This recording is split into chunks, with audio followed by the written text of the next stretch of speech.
Hey everyone, welcome back to Hands and Feet Homestead. Today I am out in the garden. It is June 17th today, and I was so excited for this week to give a spring garden tour and show you what we have growing.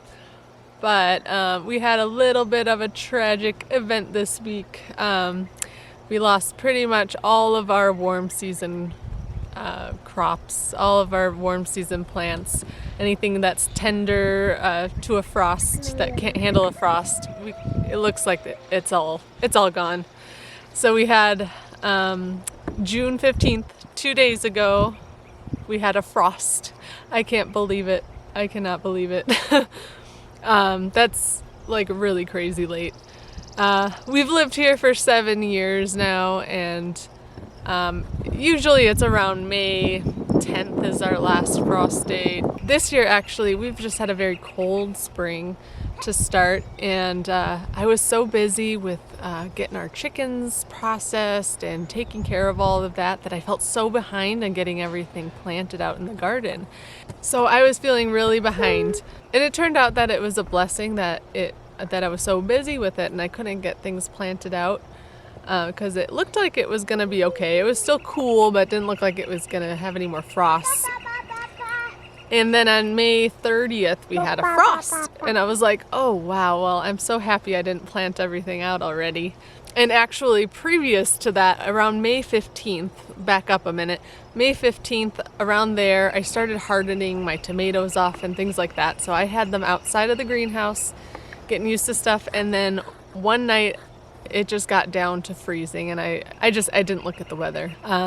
So half of my tomato plants I had died from that frost around May 15th. My cherry tomatoes all survived. The other ones didn't, like my paste tomatoes and the slicers. I guess those don't seem to be quite as hardy, I guess. So I got some plants from Azure Standard, some paste tomatoes. I think I ordered like around 10 plants, and they were looking good. They came in looking really nice. I was really happy with them. So anyway, so I had that frost May 15th. Oops, my bad. So then I ended up waiting to plant everything out until it was like this past week. So it was like June 7th, June 8th, which is super late, like super late to get all these things in the ground, especially for like our area here.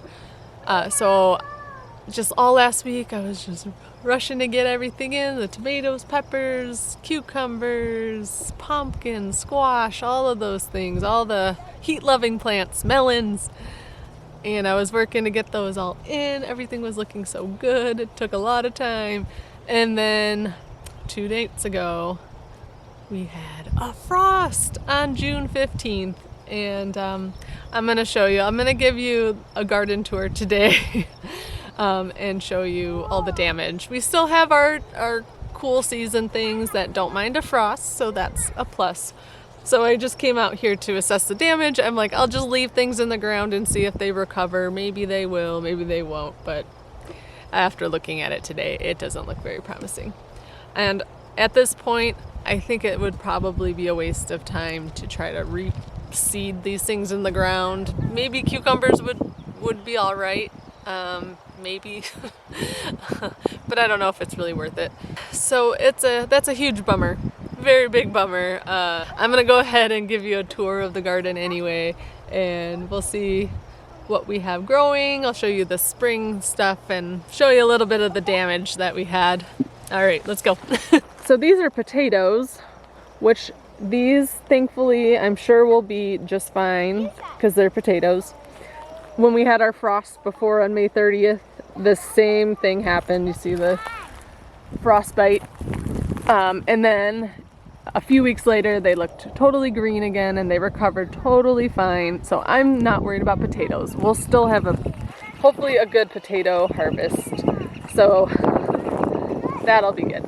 So yeah, we have a good amount of potatoes planted, a bunch of different varieties. And then, of course, we have our snap peas. I gotta help that guy up there, he's falling. But these are sugar snap peas. They're growing up the trellis. Everything is so behind. By this time of year usually they're up to here already and starting to get some pods. but they're very, very low on there. But they're fine, they can handle a frost. Now over here was my whole tomato garden. Tomatoes, peppers, and I had a few cucumbers on there. And yeah, they're not looking so good. Yeah. So, it's so sad. I don't know. Maybe they'll sprout some new life. I'll probably just leave them there for a little bit. See. Here's, these were my zucchini plants. I had some zucchinis on the end here. It's just, oh, look at this. I think this one might be okay. Looks like the only survivor. It looks pretty green still. It's some sort of a cherry tomato. I don't know what kind, but maybe we'll have a few cherry tomatoes. That'll be good. I planted some tomatillos that I up-potted. They reseeded in the garden and they look dead except for this one. But oh, there's another one. So tomatillos I learned last year. Oh, it might survive, we'll see. I learned last year after giving a tomatillo plant to a friend. I gave her one. And then she said all the little husks were empty, that there was no tomatillos in them because apparently you need 2 of them to pollinate, to cross-pollinate and produce fruit. So now I know that. So we'll see. If I have 2 plants, then maybe we'll get some tomatillos if those survive. But yeah. Oh, some basil. Oh, good. I think my basil survived. That's good. We had some basil plants, but yeah, that whole row, besides that one tomato plant, is all gone. These were all peppers. Can't even see them. They're all gone. They're all shriveled up. These were Boston pickling cucumbers. Those are gone. Let's see. And these were pretty pepper plants. I had some really nice bell peppers a friend gave to me, and they were looking so good. They were like my nicest looking pepper plants, and they're so sad.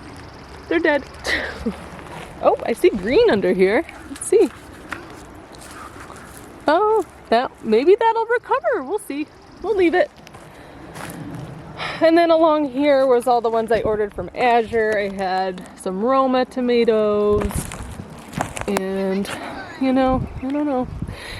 Maybe it'll start sprouting from there and shooting out new stems. I don't know. They had some brandy wines, an early girls, big beef tomato. Yeah, those look pretty toasted, but we'll leave them. Maybe they'll sprout new life, maybe not. And there's my zucchini. So yeah, that's a sad situation. My pumpkin patch, they were all looking so good too. I had some nice pumpkins and winter squashes here, and they're just, they look good.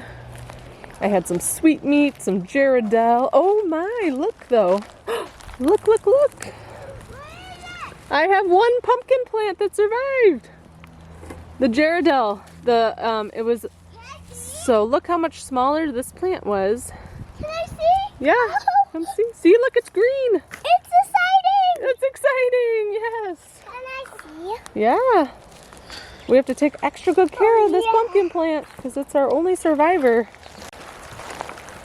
Oh boy, it's starting to rain.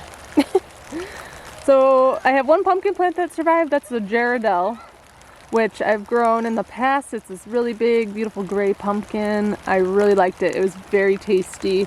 So I'm excited about that. This was supposed to be my 3 sisters' garden, but I don't think anything else really survived. And over there I had seeded some corn very late last week. Still hasn't come up yet. We'll see if it comes up, 1, and 2, I wasn't sure if we'd have enough time for it to mature, but we'll see. Oh, maybe this will survive. At the bottom, there's a little bit of growth there. But again, because of how late it is in June, I don't know if it'll have time to mature. And then I always would do a row of sunflowers along the back row, just for like a backdrop, and it looks really pretty.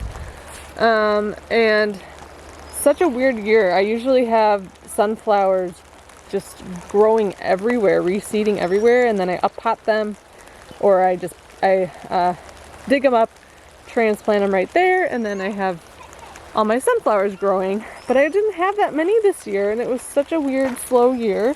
I don't know if it was just because it was so cold, but I took what I could. So that one, I got that one, and I tried to evenly space it along the back row so they'll grow it'll look more symmetrical. So I spaced out the ones that were a little bit ahead, and then I just reseeded some, which they're starting to come up. So maybe we'll have some sunflowers this year. Oh, there's one starting to come up, so that's good. We'll see if it has time. And then this is our little teepee trellis. The kids like to play under here, and they're starting to come up. I put some scarlet runner beans and then some Kentucky pole beans. Just gonna have to keep the wood chips back so that it has room to grow up. And then I put some morning glories in there too, and that looks really pretty with the pole beans and the morning glories covering the trellis. There, and this is really covered. We gotta uncover these so they can, there we go. So that's the trouble with wood chips a little bit. If you're trying to direct sow seeds in here, they kind of get covered up by them, so gonna have to watch. That should be a scarlet runner that's coming up.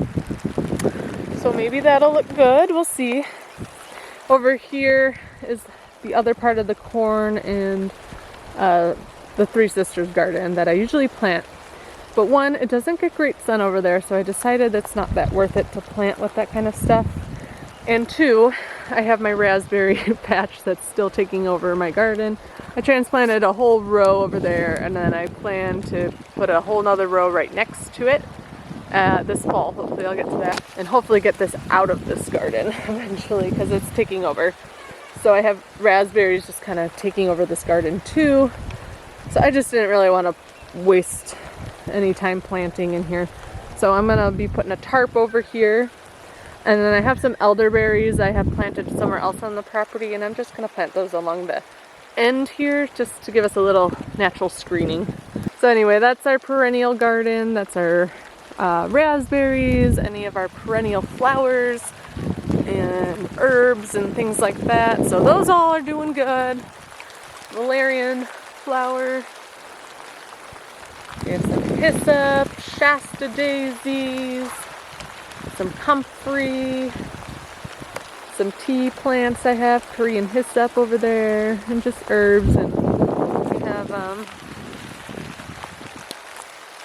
we have an iris blooming. And then I think I'm gonna go back inside and come back out when it stops raining because it's cold. Okay, so we'll try again. Just started raining and got really cold, so the sun's out now, so we can continue. So anyway, that is the that's what was supposed to be the Three Sisters garden. So the plants that are smaller and were less far along, those ones fared better than the ones that are bigger. Obviously, there's just more exposure up higher away from the ground, so we'll see what happens with that. The other thing I'm a little upset about is this whole row.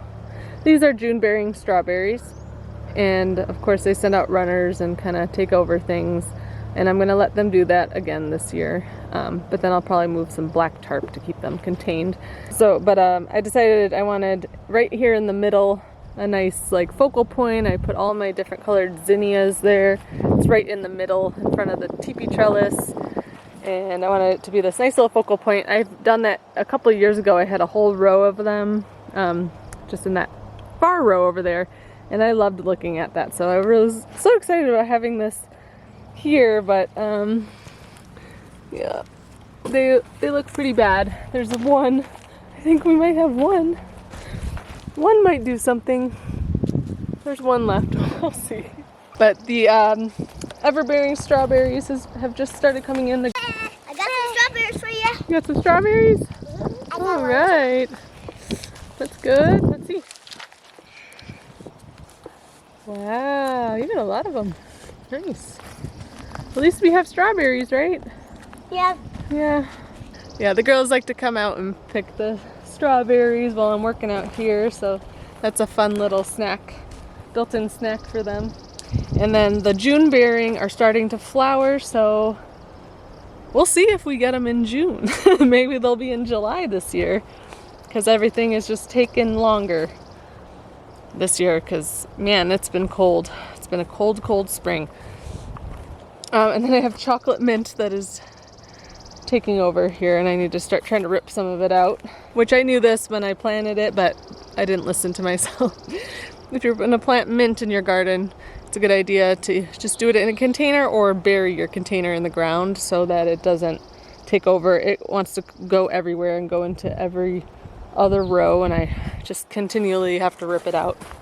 Back early this spring, me and the girls, they helped me plant this whole row of peas. These are shelling peas. The variety is Lincoln, and I've grown them for the past 2 years.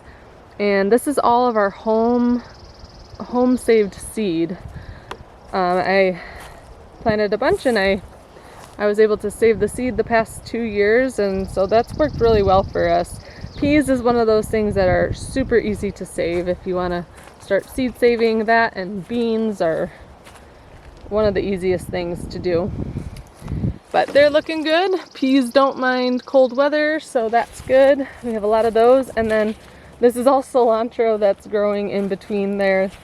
It's just been reseeding every year, so I have a whole bunch of cilantro in the spring, and then they flower, and then it's not really any good anymore. But yeah, so I decided to put the peas here because of my raspberries that are encroaching everywhere. I went through and weeded all of this. I had raspberry canes coming up here, so I knew that that was going to be an issue for certain plants. They wouldn't like that very much, but peas are very, they're not picky at all. They don't really care about what's growing around them or the soil too much. So I knew that they would be an okay thing. It's kind of like a fun plant. It's kind of like a cover crop, and the girls like to pull the peas off of there, and we should get a good amount off of it this year. This area over here was all cucumbers and melons, and I had purple Prince zinnias that are this beautiful purple flower on the ends. I had those planted there, but I don't think maybe it'll pull through. We'll see. It looks pretty sad, but those were all the cucumbers and melons. I had all different types there.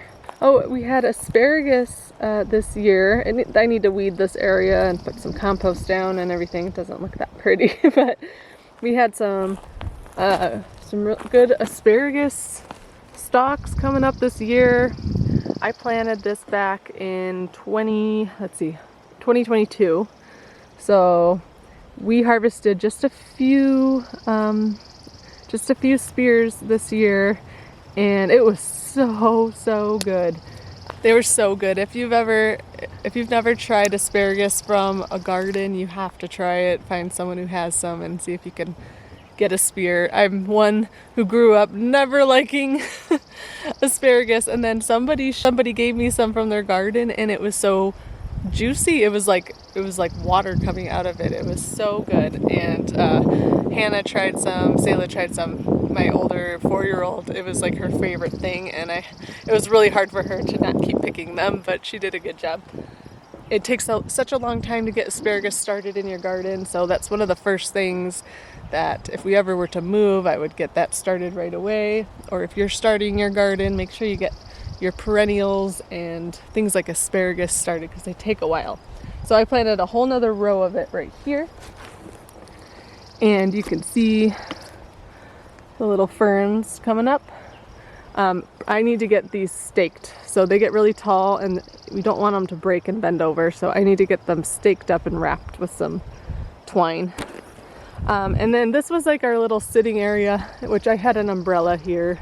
It was a nice little spot to sit, and then we had high winds and my umbrella flew away and broke. But I was thinking this would be a nice place to put dahlias. These are big purple dahlias, and they are coming up. I wasn't sure if they were going to come up or not, but they started, so we'll see. At least those 3. There's 2 more down there. The ones in the middle haven't come up yet. We'll see how that goes, but those are beautiful. I love dahlias, so I'm really excited about those. They didn't seem to get bothered by the frost.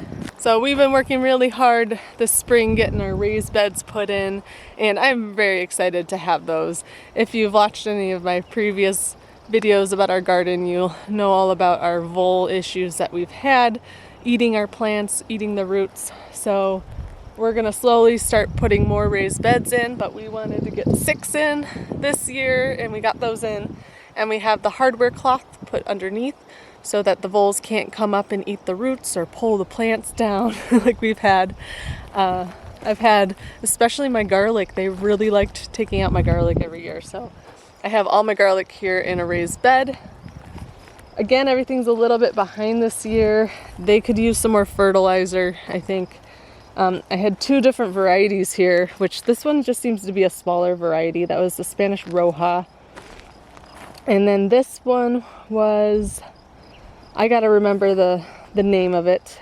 If I find it, I'll write it at the bottom. But a friend told me about that variety I got it from somewhere online that she told me about, and I really like it so far.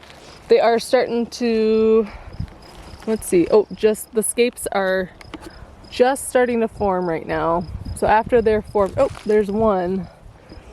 I can get it to go a little bit higher, but we'll be pulling those off when they get a little bit longer, and then after that it's usually about 3 weeks. So what did I say? It's June 17th today. Usually we're harvesting garlic the first week of July, so it's probably going to be a little later than that this year. So hopefully I can get it some more fertilizer, get it to get a little bit bigger. They're not as big as I'd like them to be, but they're doing okay. This is our lettuce bed. I just have all of our different lettuces.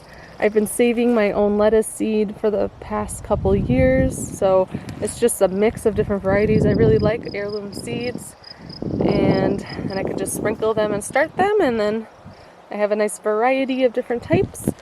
And then I did some kale plants that I'm gonna let get really big, and by the end of the summer they'll be huge and taking over this whole area. But while they're growing, I decided to interplant some radishes, which we've been harvesting, so we've been able to eat a lot of lettuce and radish salad so far. So I have different little purple plum. I like that one a lot. There's some, let's see, what's this one? That's just a regular cherry bell. Then we had a pink sparkler one that was really pretty. I don't know if I can find one of those, but it's pink and it has white on the bottom. They're still a little small, but we've been pulling them as we see them and eat them in our salad. And then this bed over here are my onions. These are all the ones I started from seed this year. And then this side is leeks. The leeks are a little bit skinnier. I have a few different varieties. These are definitely the nicest looking ones. These are the Utah Jumbo. So yeah, those are looking good. I have some red Weathersfield, I believe. Some sweet Spanish yellow. So I'll be going ahead and giving this some more fertilizer, some fish emulsion. They like a lot of nitrogen. And I'll be giving them little haircuts here. And giving them a little cut will help stimulate the growth to grow out more green leaves, which also makes the bulb bigger too. So those are the onions, and then I went and planted around the edges of this bed and that bed. I did sets. So in case the onions I started from seed didn't work out for whatever reason, I did some sets too, and then we can compare the difference. I planted these out later, much later, and they're a lot bigger and nicer and fatter. We'll see if how they compare in the end, but I'm going to do the same thing. I'm going to come and give them a little haircut, stimulate some more growth, and the rest of the bed in the middle is all carrots. I love using the raised beds for my little seeds like carrot seeds and beets and things like that.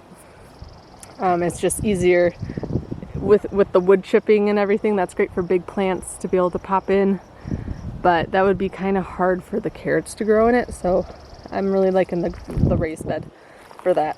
And then this is different types of beets. I have some regular pink beets, purple beets, and then some golden beets too. And we have some bush beans I put along the edges on the sides. So those are coming up. It looks like they came up just in time. They like just started sprouting, so they didn't get damaged. So we should have some beans, so that's good. And again, onions around here, beans around the edge. And this was a surprise, actually. I was very excited about these sweet potatoes this year. A few of them didn't make it. So that one definitely died, and that one. But luckily I have some extra in the house, so I'm gonna end up replacing them and see if it has time to mature. But I had just planted these last week. So, but for some reason these didn't all die, even though sweet potatoes are very, very tender. They hate the cold weather. But I'm thinking because they were up in a raised bed that they fared better than some other plants. Maybe it just had some more heat up here. Last year I grew some sweet potatoes in a big pot, and I did get some. They were tiny, but I didn't have irrigation for them, and I didn't keep up with watering them. So I think that that's why they didn't get so big. They have irrigation lines put in, so they should be able to grow pretty well. And then if need be at the end of the season, I like the raised beds because I could easily put a hoop house over it to give it a little, extend the growing season for those. So the last thing I wanted to show you was in our greenhouse. That I seeded last fall, and then it never really germinated, I guess, but I just left it. So we have a nice big kale plant in here. It's doing well. And then I experimented. I have to weed in here, but I put in some soft neck garlic. I got some seed garlic that was soft neck, and I have the hard neck planted outside. Soft neck is not as hardy as hard neck, so our cold winters, I've planted it outside in the garden before and they didn't come up. So I was thinking that maybe in the raised bed in the greenhouse that they would do better, and they are looking really good. So last year I planted some soft neck garlic that I planted some from Costco, just like the bagged stuff from Costco, and it sprouted. And I don't know if it would have done well or not if it had been watered properly, but I didn't have irrigation in here last year, so they got totally dried out and they were tiny. I still actually have the garlic and it's still good. It hasn't gotten soft because soft neck garlic lasts longer than hard neck garlic, which is why I want to grow it. So I still have them. They're just tiny little cloves, which is kind of annoying to use. So I'm happy to have some soft neck. I only have, like 10 plants here. But that'll be fun, and then I can braid the soft neck garlic too. But these are looking really good. They're appreciating the little warmth, the extra warmth from the greenhouse this year, so those look pretty good. The bulbs seem to be a pretty good size from what I can feel down there. So yeah, I'm excited about that. I'll leave them in a little bit longer. Once they start to get brown and kind of die back a little bit, that's when it's time to pull them up. So they still have a little time in here. So that's the story with the garden this year. We had a terrible amount of loss, but we're gonna leave some in, see if anything does recover. Again, we still have our cool season things. Maybe I can plant a few more seeds and get something from it. We'll see. How is everybody else's gardens doing out there? I know the weather's a little bit crazy in different parts of the country right now, so is anybody else having some issues? Let me know in the comments below. Let me know how your gardens are doing. And what are you excited about growing this year? I love hearing from you guys, and I love sharing what we have going on here with you all too. I thank you so much for stopping by. Thank you for watching. If you like our videos, please give us a thumbs up. That's a great way to support the channel. And hit the subscribe button, and we will see you on the next video. Take care and God bless.